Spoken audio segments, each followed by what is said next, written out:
Basic शिक्षा विभाग से जुड़ी हुई महत्वपूर्ण खबरें हम इस वीडियो में देखेंगे, तो वीडियो को आप पूरा देखें। सबसे पहले देखते हैं कि सीएम योगी की अध्यक्षता में हुई कैबिनेट मीटिंग में बैठक जो हुई है उसमें 4 प्रस्ताव पास किए गए और ये 4 प्रस्ताव में महत्वपूर्ण जो है हम शिक्षकों के लिए वो ये है कि विद्यालय खोलने के संबंध में। तो अभी 16 अगस्त से माध्यमिक विद्यालय और खोलने की संभावना है और इनमें जो क्लासें हैं वो लगभग सितंबर से शुरू हो जाएंगी और इनमें 50% उपस्थिति की अनिवार्यता की बात की गई है। लेकिन अभी जो बेसिक शिक्षा के स्कूल हैं उनके बारे में कोई चर्चा नहीं की गई। तो यहाँ पर जो 4 कैबिनेट के फैसले लिए गए उनमें सीएम योगी की अध्यक्षता में कैबिनेट की बैठक हुई, 4 प्रस्ताव पास किए गए। यूपी मुख्यमंत्री बाल सेवा योजना का प्रस्ताव पास, योजना में आर्थिक सहयोग प्रदान करने का प्रस्ताव। यूपी विधानसभा का सत्र 17 अगस्त से शुरू हो जाएगा। इसके बाद में बात करते हैं एक और महत्वपूर्ण खबर पर। दबंग प्रभारी प्रधानाध्यापक ने शिक्षा मित्र को दौड़ाकर सरिया से पीटा। तो ये बड़ा खतरनाक एक न्यूज है कि प्रधानाध्यापक वहाँ के प्रभारी इंचार्ज हैं जो उन्होंने शिक्षा मित्र को दौड़ाकर सरिया से पीटा। तो देखते हैं ये कहाँ का मामला है। तो ये बात है रायबरेली, यूपी के रायबरेली जनपद से एक ऐसा चौंकाने वाला मामला सामने आया है जिसको सुनकर हर कोई हैरान रह जाएगा।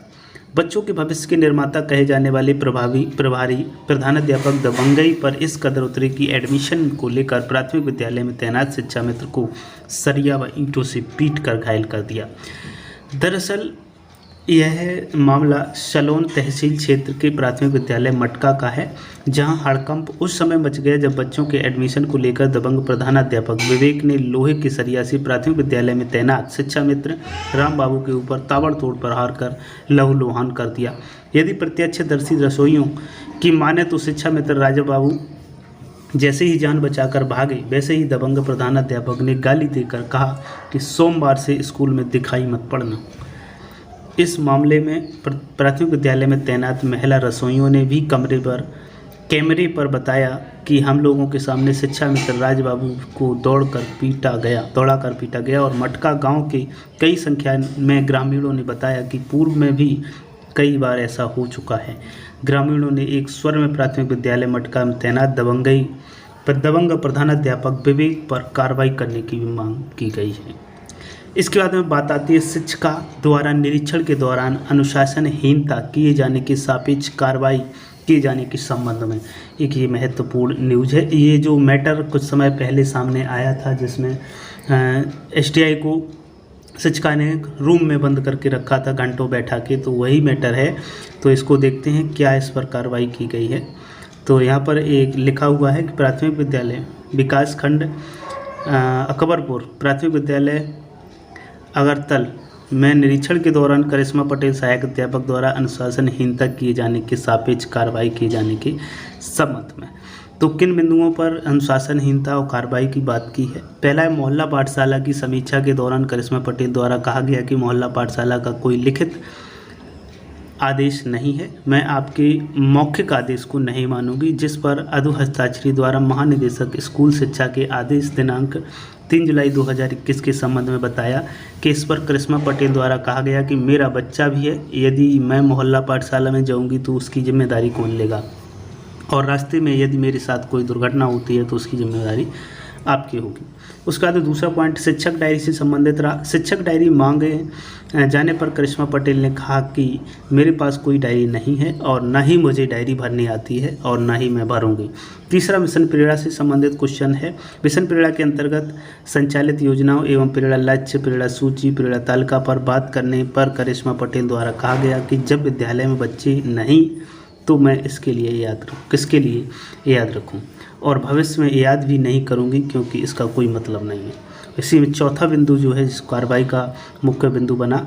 ई पाठशाला फेज 4 एवं फेज 5 के संबंध में बात करने पर साथ में करिश्मा पटेल द्वारा साफ तौर पर मना कर दिया गया और कहा गया कि मैं अपने मोबाइल का प्रयोग क्यों करूं, मुझे किसी भी ई पाठशाला के विषय में ना तो कोई जानकारी है और ना ही कोई आवश्यकता है। यह सब केवल नाटक ही है। जब विद्यालय में बच्चे आएंगे तभी हम शिक्षण कार्य करेंगे। तो ये जो बिंदु थे इनके आधार पर इन पर एक कार्रवाई की गई है। अब देखते हैं नेक्स्ट खबर को। तो जो हमारी नेक्स्ट खबर है, परिषदीय विद्यालयों के शिक्षकों, शिक्षा मित्रों, अनुदेशकों को प्राथमिकता के आधार पर 3 माह का टीकाकरण अभियान चलाए जाने के संबंध में आदेश जारी कर दिया गया है। अभी तक जो शिक्षक बच रहे थे टीकाकरण के संबंध में, चूँकि टीकाकरण जब हो जाएगा उसके बाद में ही विद्यालय खोलने की संभावना बनेगी, तो देखते हैं इसके लिए क्या आदेश निकाला गया है। तो ये आदेश जो निकाला गया है, प्रेषक महानिदेशक स्कूल शिक्षा उत्तर प्रदेश लखनऊ के द्वारा समस्त मंडलीय सहायक निदेशक बेसिक समस्त मंडल उत्तर प्रदेश और समस्त जिला बेसिक शिक्षा अधिकारी उत्तर प्रदेश के लिए ये निकाला गया है।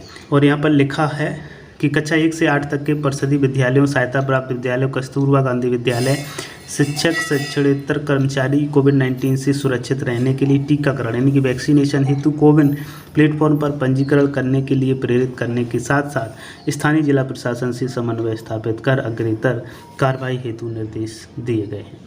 और यहाँ पर अभियान चलाकर तत्काल टीकाकरण प्रारंभ कराते हुए 3 माह यानी कि जून से अगस्त में उनको टीके लगवाने की कार्रवाई संपन्न कराए जाने के संबंध में अनुरोध किया गया है। ये जो शासनादेश है 2 से 8 है, 2 अगस्त का निकाला हुआ है। तो यहाँ पर साफ स्पष्ट तौर पर कहा गया है 3 महीने के अंदर अंदर सभी शिक्षकों को, शिक्षणेतर कर्मचारियों को टीकाकरण होना आवश्यक है। लेकिन यहाँ पर ये डेट समझ नहीं आती कि जून से अगस्त, ये पीछे कैसे जा सकते हैं। हो सकता है पिछले आदेश की बात की गई हो जो जून में निकाला गया था। चलो ठीक है, ये जो आदेश निकाला अनामिका सिंह महानिदेशक स्कूल शिक्षा लखनऊ उत्तर प्रदेश के द्वारा।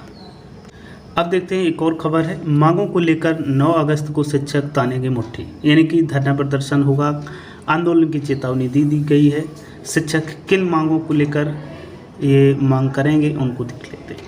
तो उत्तर प्रदेश माध्यमिक शिक्षक संघ सेवारत के जनपदीय कार्यकारिणी की बैठक सोमवार को संगठन के शिविर कार्यालय पर हुई। अध्यक्षता जिला संयोजक सुरेंद्र प्रताप सिंह ने की। प्रांतीय कोषाध्यक्ष डॉक्टर प्रमोद कुमार श्रीवास्तव ने 25 जुलाई को लखनऊ में हुई बैठक में लिए गए निर्णयों की जानकारी दी। कहा कि संगठन ने शिक्षकों की समस्याओं को लेकर 9 अगस्त को ज्ञापन देने का काम करेंगे। 9 अगस्त को ये ज्ञापन दिया जाएगा, डीएम को ज्ञापन दिया जाएगा। तो देखते हैं इसमें क्या आगे और काम होता है। इसके बाद में एक और देख लेते हैं बहुत ही इम्पोर्टेंट न्यूज़ जो निकल के आ रही है, वो ये है अटेवा पुरानी पेंशन के लिए राजनीतिक दलों को लिखेगा पत्र। तो देखते हैं क्या मैटर रहेगा, किस प्रकार से ये लिखे जाएंगे। तो यहाँ पर लखनऊ से खबर है, अटेवा और NMOPS के प्रतिनिधियों ने पुरानी पेंशन बहाली और निजीकरण को रोकने की मांग को लेकर भाजपा, कांग्रेस, सपा, बसपा, आप, TMC यानी कि जो भी महत्वपूर्ण पार्टियां हैं जो सत्ता में आती हैं और अपने फ़ायदे के बाद में कोई हित की बात नहीं करता है, कर्मचारी के हित की बात नहीं करता है, तो उनको सब के लिए लेटर लिखा जाएगा, पत्र लिखा जाएगा। राजनीतिक दलों को सोमवार को रजिस्टर्ड डाक द्वारा भेजा जाएगा। पत्र में राजनीतिक दलों से पुरानी पेंशन एवं निजीकरण के मुद्दे पर अपना मत स्पष्ट करने की मांग की है। इसके बाद में ऑल इंडिया टीचर्स एसोसिएशन यानी कि Atewa national movement for pension scheme के अध्यक्ष विजय कुमार बंधु ने बताया कि पत्र में मुख्यमंत्री योगी आदित्यनाथ के उस पत्र का हवाला दिया गया है जिसमें उन्होंने बतौर सांसद तत्कालीन प्रधानमंत्री मनमोहन सिंह को पुरानी पेंशन बहाली के लिए पत्र लिखा था। लेकिन अभी 5 साल पूरे होने को हैं सरकार के, वर्तमान में वही मुख्यमंत्री हैं, तो अभी तक क्या हुआ है ये सबके सामने है। उसके बाद मीडिया प्रभारी राजेश कुमार ने राजनीतिक दलों से इस मुद्दे को अपने घोषणा पत्र में शामिल करने की मांग की। उन्होंने कहा कि जिन राज्यों में विधानसभा चुनाव है वहाँ यह मुद्दा चुनाव को बहुत प्रभावित करेगा। यदि सरकारों ने पुरानी पेंशन की मांग को अनसुना किया तो परिणाम भी भुगतना पड़ेगा। प्रदेश महामंत्री नीरजपति त्रिपाठी ने कहा कि तमाम दलों के लोगों ने पत्र भी लिखे हैं, वादे भी किए हैं, लेकिन अब तक उस पर कोई अमल नहीं हुआ है। तो ये थे आज की महत्वपूर्ण खबरें।